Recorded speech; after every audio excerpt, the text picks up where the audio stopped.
Thanks, Gilad. So thanks so much for having me. I know it's a little bit of a wild card to bring somebody from IBM and from the OpenPOWER Foundation as your opening keynote speaker, but I'm absolutely thrilled to be here and to share with you a little bit about, kind of some of the things we're seeing going on in the industry, as well as how we're reacting to those with the OpenPOWER Foundation. So you'll notice here that I've got like 2 titles because one job is never enough. Let's all take on extra roles, and I know that many of us do as we participate in building communities around our areas of expertise, and for you in particular around HPC. So OpenPOWER Foundation is one of my roles. I'm the president of the foundation. The OpenPOWER Foundation was started a couple of years ago with 5 participants, with 5 organizations who are interested in sort of the intersect of software plus hardware and making something as open as possible. So we'll get into that a little bit and how we're bringing some of the open source software ideology down through the stack and into all the way down to the chip, and to make a truly open paradigm that you can use for composable systems. My second job, or my other day job, is the director of global alliances for OpenPOWER as a strategy for IBM. So IBM has traditionally had a set of offerings in software, in hardware, in services, and many of those things come with a complete IBM wrapper. So the OpenPOWER part of our strategy is to sort of take that apart and make more of an a la carte menu. So the OpenPOWER as a strategy for IBM, I manage our global alliances. And there's my email and my Twitter. You can follow me.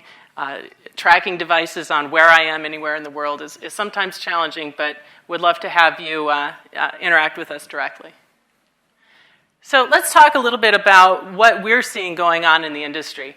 First of all, we're constantly faced with this tsunami of data, and how we manage that data and what we're able to get out of that is something that's a perennial challenge for any of us. But it's also something that presents an incredible opportunity. But in some fields in particular, we're seeing this sort of come to a head. In healthcare, we're advancing the state of the art around things like genomics and how you can build and pull genome sequencing and stitch together information from medical journals, patient records, to truly customize and personalize an approach to healthcare specific to an individual's DNA. Let's take that a step further. Let's start to analyze the DNA sequencing of food, of other variables, of other bio variables, and start to pull all those pieces together. Let's advance that art from months and years down to days and hours. In banking, we're facing increasing regulations around the borders of data, right? So in Germany, we've got about 50 petabytes of data that are managed and have to respond to regulations not only at the state level, but at global levels. And how can you manage that effectively? In oil and gas is one of the more sophisticated science areas, one of the more sophisticated realms that we've traditionally seen advances in the art.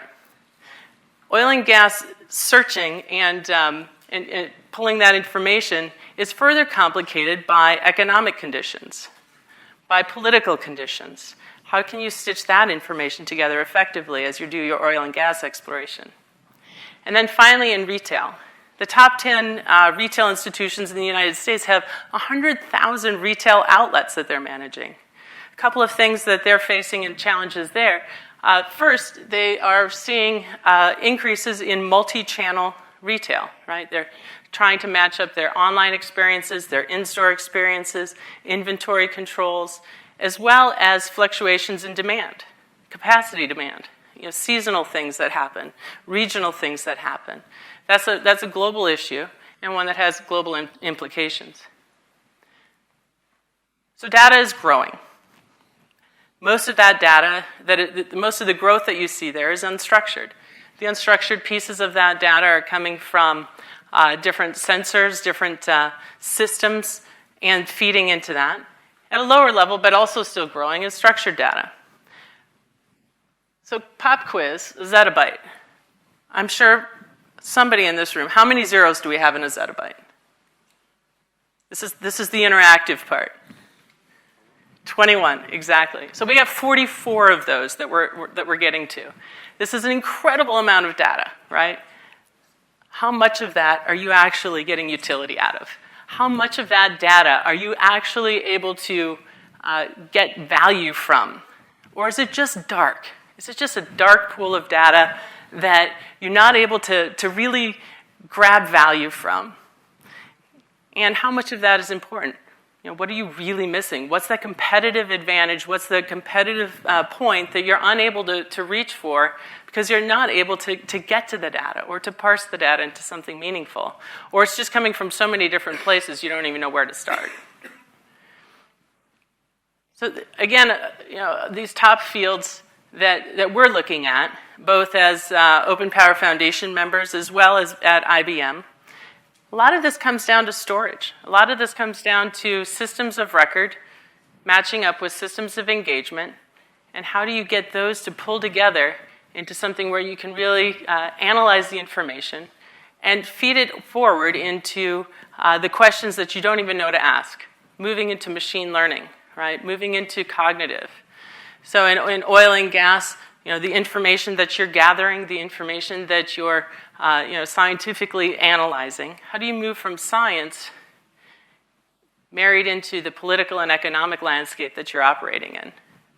In genomics, again, how do you pull the information from and take advantage of the lowering cost of genome sequencing? How can you match that up with the DNA of the individual and the patient records and the medical journals and all the other inputs that you are able to realize from the collection, the larger collection of data to really pull that together? And then in financial analysis, business advantage is often reliant on the latency or the speed at which you can make a trade. So we're seeing a lot of interest in fine-tuning every piece of the systems that are generating that value. So again, how can we move from systems of record, pools of data that are growing, pools of data that we can't even begin to understand all the pieces that are coming into it, much less whether or not they do have meaning and should be analyzed. How do we start to pull from that into the systems of engagement, systems of record, into systems of insight? So these are some of the key things that we're looking at. And moving from analytics to predictive analytics and into machine learning that IBM likes to call cognitive. So enter into this paradigm. How can we do this more transparently? How can we take some of the pressures in the system and move to a more open and collaborative and community-based model? This is something that we see going on in places like the HPC Advisory Council. You guys have built a community that shares insight, that shares best practices. This is something that we're doing with the OpenPOWER Foundation as well. Only it spans from HPC into more traditional commercial areas, as well into geographic-specific initiatives. So some of the pressures that we're seeing that have spurred us to start something called the OpenPOWER Foundation, first of all, Moore's Law has diminishing returns. Scaling is not, silicon scaling is starting to sort of hit a plateau. We're no longer able to rely on next generations of CPU alone to continue to gain price performance advantage. We've got to pack more technology around the CPU. More technology, what does that mean? For most of us, that's today's hot technology is acceleration. FPGA acceleration, GPU acceleration, and being able to realize the value of that. The other things are around interconnect, around memory. How do you realize the most efficient system to tackle the workloads that are continuing to evolve? Those growing workload demands across all sectors are continuously evolving, and they're evolving in new ways. It's sort of a sharing economy if you look at the models of cloud. How can you use that for both flexible demand as well as fluctuations in the types of data that are coming in, the time of the data coming in, and how do you actually get value from that? So the workload demands themselves are evolving. We want to get more out of the data. It's around analytics. The consumption model. So I mentioned cloud. Cloud is one way that we use to have flexible computes, flexible storage, and in addition to having a cloud strategy, and by the way, I haven't talked to anybody that doesn't have a cloud strategy, whether it's private, hybrid, or public cloud strategy. And then you move into additional IT consumption patterns. We have a lot of hyperscales, cloud service providers that are going directly to Taiwan. You know, they have a blueprint of the system that they're interested in, and that system is one that is specifically tuned to the workloads that they want to tackle. So your IT consumption is either coming from cloud or from some non-traditional models. It's no longer just a transaction between the end user and the system provider. You can get your systems from all kinds of different corners now. And then a mature open software ecosystem. So, you know, once upon a time, the notion of open source software was, you know, a little bit foreign. Community-based software development, you know, it used to be kind of construed as like a few guys and their dog in a garage. And now it's enterprise class. This is the solid foundation of all of the major security exchanges. Open source software is something that provides base building blocks so that you can move forward from there to really produce compelling differentiation on top of and around those building blocks. So all of these factors have sort of driven us to say, what if we took that open source software ideology and brought it down through the stack all the way to the chip, all the way to the architecture itself, so that you can glue together the best system components, the best hardware components, to match up with the workload demands and the evolving landscape that you're operating in. So that's where OpenPOWER came from. We're seeing the strongest interest in cloud computing around the hyperscale data centers, all the major brands that are probably on your cell phone right now, the ones that you use to stay connected to your family and your friends, to your work colleagues, to your systems of engagement and systems of record back at work. We're seeing a lot of uptake in the hyperscales, a lot of uptake in cloud service providers. We're seeing a lot of uptake in high-performance computing and analytics. You know, the stuff that high-performance computing has been doing for years, the scientific inquiries, is something that's of profound interest now to the commercial sector, right? We're seeing a tremendous amount of growth and interest in getting to the same level of analysis, the same level of detail. And so we're seeing high-performance analytics, high-performance computing start to reach now into some of the enterprise space. Across all of these, you know, we're seeing enterprise start to adopt HPC agendas as part of their core IT strategy. And then finally, on domestic IT agendas, we've had tremendous interest in China in particular. China's a nation that wants to build a local IT economy. Okay, what country does not want a strong local IT economy, right? I mean, how cool would it be to invent it, produce it, and consume it in your own country? Great.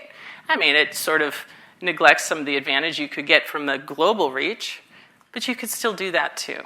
So how do you continue to build that knowledge base in your country or in your region or in your particular sector, as well as take advantage of those global inputs as well? And that's what China wants. China wants to build their local IT economy plus have global influence. Both directions, right? And there's a level of urgency here. Obviously, you know, security is one of those paramount things, but it's also sort of an agenda that most nations have. You know, build up their local knowledge base. So we are, as Gilad mentioned, we're very excited. OpenPOWER is officially a member of the HPC Advisory Council. We're excited to be part of this community. Many of our members, in fact, 32 of them at last year's Supercompute in Austin, and I think about 15 or 16 of our members were alive on the show floor at ISC in Frankfurt last year. We're already weaving our communities together. Many of our members are part of HPC Advisory Council, as well as members of OpenPOWER Foundation. So this is a huge community building opportunity. There's a huge cross-pollination opportunity of our events, of our initiatives, from the things that we do to develop interesting things together, base building blocks, best practices, blueprints for that you can leverage and build on.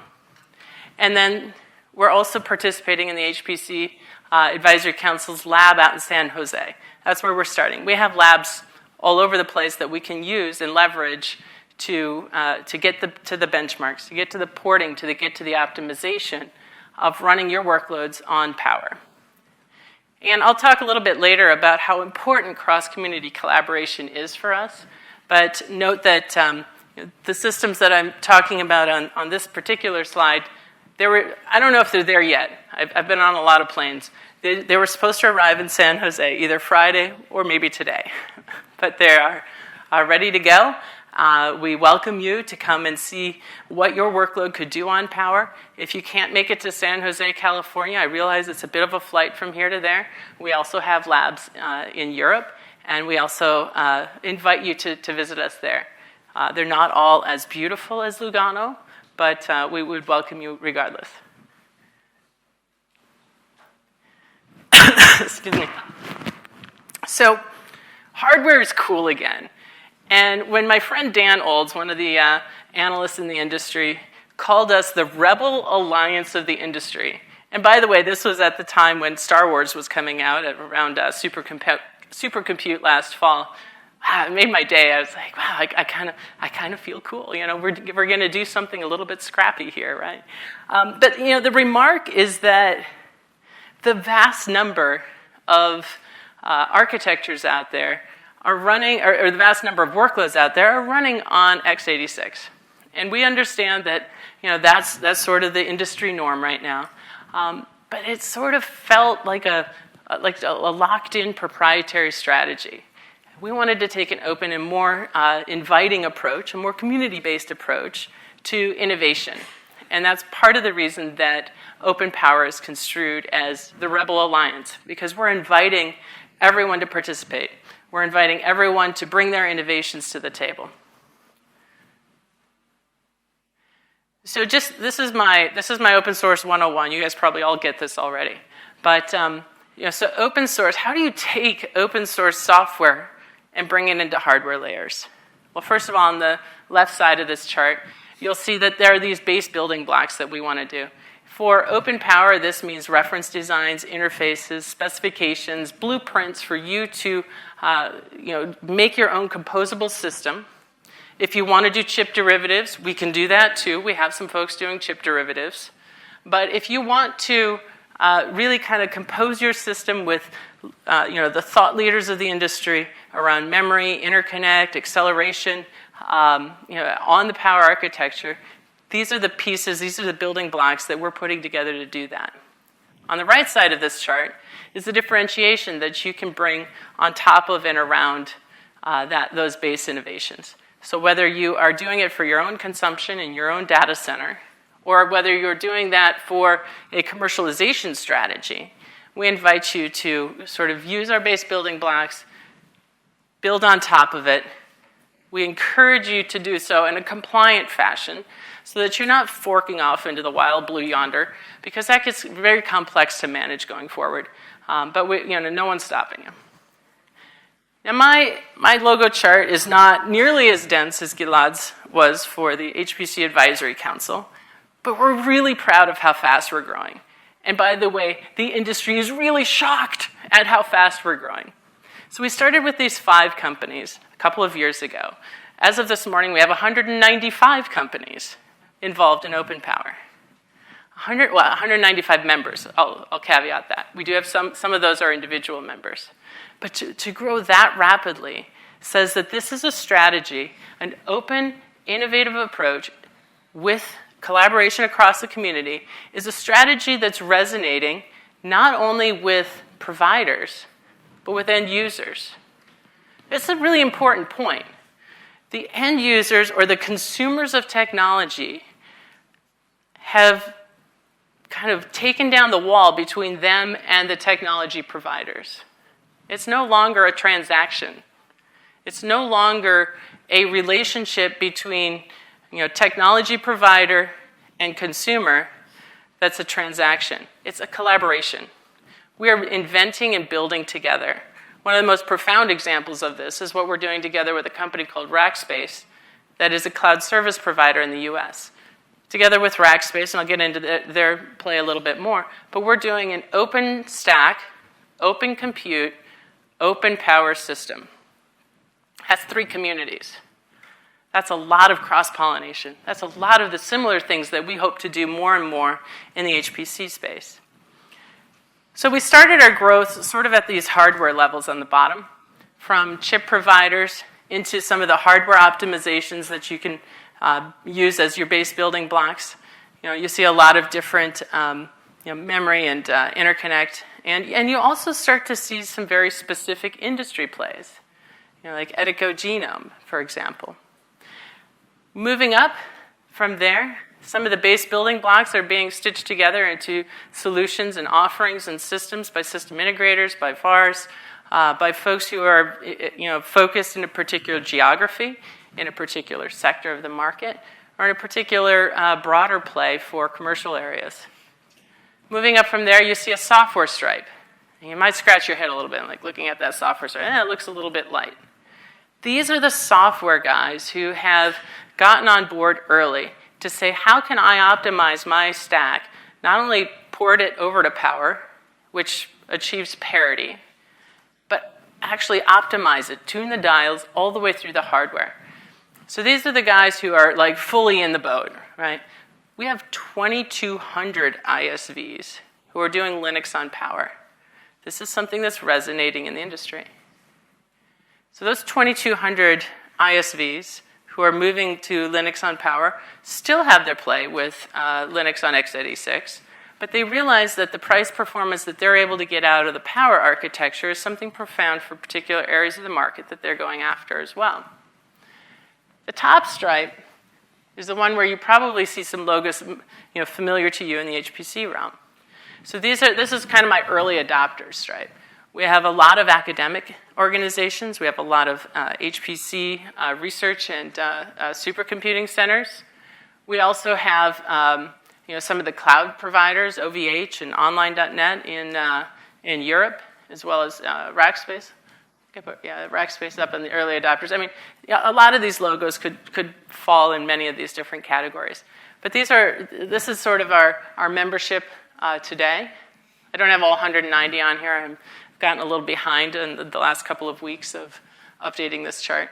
But this is sort of who's involved. And the important takeaway from this is it's all layers of the stack, and it's going into the consumption piece as well. And by the way, if you want to join OpenPOWER, it's very easy. It's very normal industry standard stuff. We invite you to join. If you're an individual or an academic or a government-sponsored organization, you can join for free. And we would love you to do that. So again, we're over 190 members today. We're spread out geographically. We have a largest base is in North America. We have a growing base in Europe, and we have a pretty significant penetration in Asia Pacific, specifically in China. China is about 30% of our membership. Europe is about 20% of our membership, and North America is about 50%. But we're making a lot of progress. So a year ago, in March of 2015, we had our first OpenPOWER Summit. It was sort of a scrappy race, startup style to the finish line. But we got to that summit with 15 pieces of hardware. 15 pieces of hardware. It's hard to invent hardware. It's really hard to invent hardware. The software guys, I think the software guys have it easy, but I've got a perspective, right? So the hardware guys, it's hard to make new hardware. It's, you can tune it and it's sort of, morph software pretty easily. But not to diminish software, I suppose I should be kind to them. But we had 15 pieces of hardware that hadn't existed 12 months before. And we showed that off last year. In about 2 weeks, we're going to have our second OpenPOWER Summit, and we have twice as many. So we're making very good progress in the organization. We've got more talks coming out at our summit on April 5th through 8th in San Jose, if you can make it. We have more software and solution presentations than we have time for on the stage, so it's going to be a little bit of a 15-minute like drill for each one. But we've got a ton of those. We've got 30 different system providers in the hopper. So you can now get a power system that doesn't carry an IBM logo. And that's real progress for our community, real progress for our strategy. So what? So the power architecture is one that brings compelling price performance, something that has been realized in scale-up workloads traditionally, and it's something that we're bringing to scale-out or distributed networks. And this is an important piece of, of sort of an open approach that we're taking. We have open acceleration capacity through some high-speed interconnects that we're doing with something called CAPI, where you can achieve high-speed interconnect to get to the value of the power CPU. We're also bringing in something called NVLink, and that attaches directly into the CPU for GPU acceleration. So 2 high-speed interconnects that we're bringing into power. But we're not doing this alone. As I mentioned, this is about collaboration. This is about bringing the thought leaders of the industry together. So this is sort of like level 1 of the integration that we're doing with a couple of our partners. As we've progressed with Power 8, as I mentioned, we're bringing NVLink in. That'll be available this summer, as well as the existing CAPI interface that we have. We're doing this together with Mellanox for high-speed interconnect, and we're continuing to progress this. This roadmap is the public version. The NDA version has 12 layers more deep of detail, as well as several other logos. We're working to bring as many of those public as possible. But as you can see here, we have a fairly robust roadmap to continue to bring the capabilities of the power architecture into the scale-out space. And this is something that's very important to both hyperscale as well as HPC. So the difference that doing things on the power architecture has realized are being seen through some of the benchmarking that we're doing. So some of the benchmarks that have come out recently, including the Stack A2, are seeing things as much as 2.3 magnitude better than what we were able to realize on an x86 machine. And so these are all like third-party validated things. This is only improving with the deeper technology collaboration that we're doing with our partners. So I expect that you're going to see this thing hockey stick and continue to build as we continue to progress a lot of the technology that we're doing here. So we have a lot of HPC solutions that we're doing together with our partners and with IBM. And some of these are including at the hardware level, making sure that our processor interfaces, our system designs, both at IBM and together with our partners. We're providing reference designs for specific systems and building out a team of folks who go out and really help you design the system that's going to work for you. And in some cases, we then commercialize that as well. So we'll commercialize it with different integrators in various regions. And we'll also do things that are very specific to particular end users. On the HPC software side, we have a growing portfolio of compilers, debuggers, libraries that are very important for the HPC software load.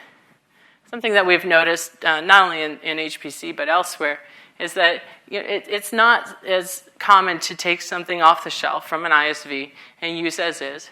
A lot of organizations, especially the larger organizations, like to tune and sort of develop that for their own use. So we've got a SWAT team of about 100 different folks that are doing nothing but POCs, so proof of concept. So we will help our end users take their workload, port it to Power, which, by the way, is a lot easier than it used to be. This is all on Linux. It used to be Big Indian Linux. We've switched byte ordering over to Little Indian Linux. And you can now port and recompile and achieve parity. That makes it easier to run on multiple architectures. We can then further tune that and get multiples of advantage. That magnitude difference is what it typically takes to switch architectures. We realize it's a bit of an effort, and it's a long-term commitment. And in many cases, squeaking out 5% or 6% or 10% improvement isn't enough. You've got to do 5 to 10x improvement. And then finally, on the high-performance file system and storage, we're integrating flash memory. We're working very hard on offerings in file storage, GPFS, and our Elastic Storage Server are very important. And we're marrying these offerings up with leadership software technology as well. So our research department back at IBM is very deeply involved in many of the technology innovations that are continuing to progress the art.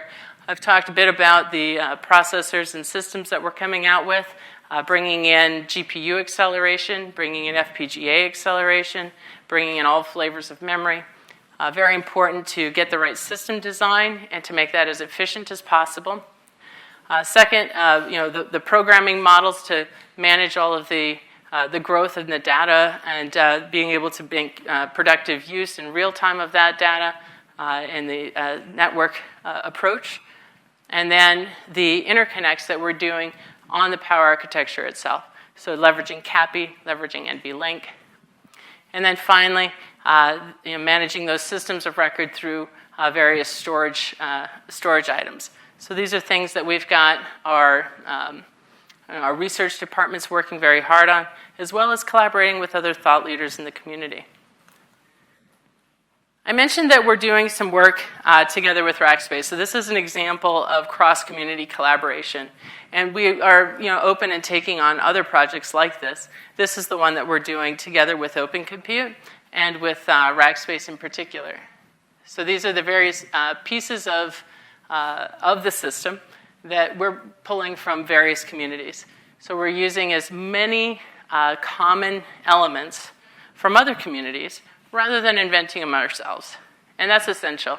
If there are multiple communities working on the same challenge, then we're missing opportunity to collaborate on that, and we're missing opportunity to go and and make something that's common and reusable for broader sets of communities. So OpenPOWER is really focused on some of the lower level architecture components around the Power architecture itself. We're working with OpenCompute on the mechanicals and electricals, and we've made a contribution of both the system design as well as all the firmware to be able to build a OpenPOWER OpenCompute system. And the relationship between OpenPOWER and OpenCompute is continuing to grow. We see this as a very symbiotic relationship. OpenCompute has a particular form factor, but they leverage all architectures, ARM, Intel, Power. OpenPOWER, kind of form factor agnostic. We'll take whatever you're looking for to design, but we're very specific about the architecture. So the Venn diagram of that overlap is very complementary. I think I mentioned this stuff already.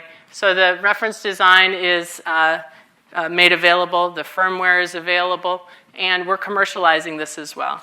We last week in San Jose at the OpenCompute Summit, we announced 3 different systems providers that are bringing this to market, including OpenPOWER members who are part of both communities, OpenPOWER as well as OpenCompute. And Rackspace, started to talk more openly about the work that they're doing and bringing this as a service available to the public. And I expect we'll see that in the next couple quarters. I mentioned that we have 2,200 Linux ISVs on Power. This is an important piece of sort of building adoption. When you look at where OpenPOWER has come from, year one was sort of about strategy, was a lot about vision, was a lot about sort of sharing, how are we going to do open hardware. Year two, I called it kind of the science experiment era. Folks were building a lot of really compelling and cool solutions. We were starting to, see a little bit of interest in the market. And now year three is where we start to move into adoption. And adoption is very important as we start to continue to grow the community of end users, the community of technology providers, of software developers who are building on the architecture. We're not blind to the part where x86 or Intel has about 98% of the market. It just gives us a lot of opportunity, nowhere to go but up. But it's important to continue to build this community. As you can see, we've got a lot of work that we're doing in HPC. We are also spanning into other parts of the market, and that's important to HPC too. I mean, these are part of the data inputs that will be pulled into the HPC systems. We have all the major Linux distros, and we have more that are coming online that are specific to some geographies.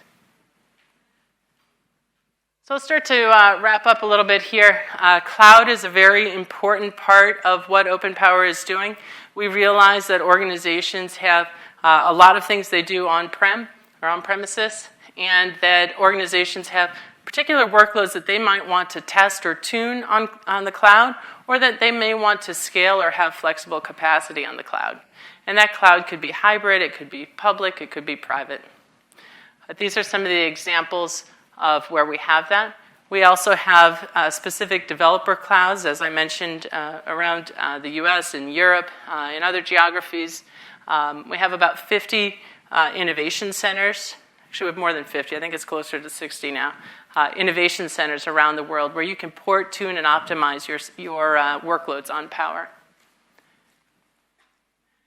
The 11 work groups that we have today in OpenPOWER are continuing to build those base building blocks.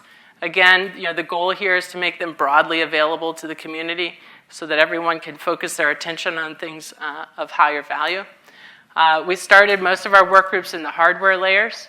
We're starting to move into system software and integrated solutions that move the software all the way through the stack. Again, best practices, reference designs, other schematics. And we're now seeing, if you look at that top layer on personalized medicine, we're starting to get very specific. And that's something that started in HPC in particular. So we see personalized medicine, genomics of strong interest. We also are seeing something called instrumented science with various data inputs and collection of those of that unstructured data and structured data, and how to really kind of build some base models for that. We also have a work group coming together around machine learning and its sort of early instantiations of moving from predictive analytics to structured and unstructured data, as well as pulling data from other previously sort of uncollected resources and tapping into the dark pools, the 80% of the data that we're not using today. And then as we continue to progress this, we're seeing things in particular industries. NFV in telco space has got a lot of groundswell movement as well. And we're open to creating other work groups, either as particular industries or in geographies. We have relationships with the China Power Advisory Group in China that helps us to sort of drive a national agenda there. So we could do other specific geographies as well. So a lot of folks are getting involved in OpenPOWER. We invite you to be one of those.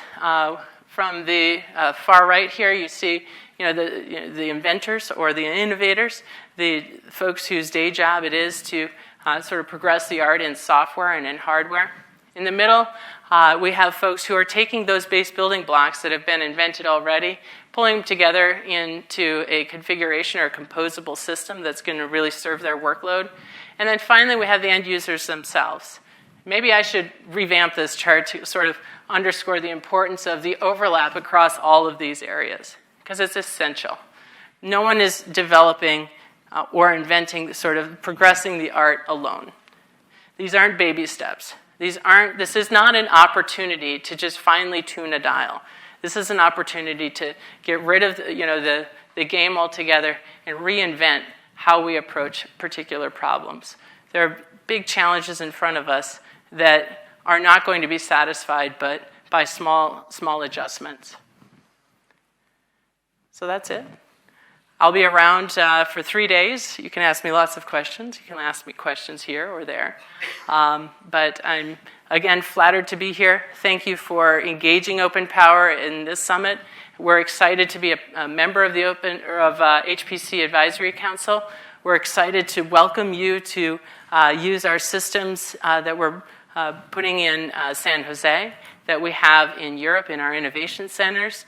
We invite you to engage more deeply as individuals, as organizations in the OpenPOWER Foundation, and welcome you to engage with me directly. Thanks.